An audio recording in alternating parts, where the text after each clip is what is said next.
Vi har valgt at introducere det nye Sebastian på det grundlag, at vi synes, det var tid til at være lidt mere frygtløs. Vi havde brug for nogle stylingprodukter, som kunne tage os til det næste step i at style hår. Det, der gør det godt for mig ved at arbejde med det nye Sebastian, det er, at det skubber mig frem som frisør, det udvikler mig. Og det, der er godt specielt ved den nye serie, det er, at man er gået tilbage til den gamle filosofi, hvor det er frisøren, der ligesom skal skubbes frem og arbejde kreativt med produkterne og være mere frygtløs, som jeg lidt også sagde.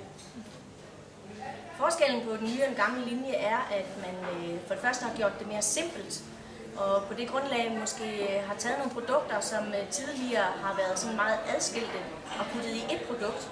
Så produktlinjen for det første er blevet indskrænket til, at vi i dag har 50 produkter, og det gør, at det bliver meget mere overskueligt, både at være kreativ, men også at finde rundt i det. For eksempel en af mine egne helteprodukter, som jeg er dybt forelsket i allerede, det er whipped cream, som er en kombination af en hårkur blandet med et stylingprodukt. Så man har en skum, som ved hjælp af proteiner går ind og styrker håret, samtidig med at du kan style det.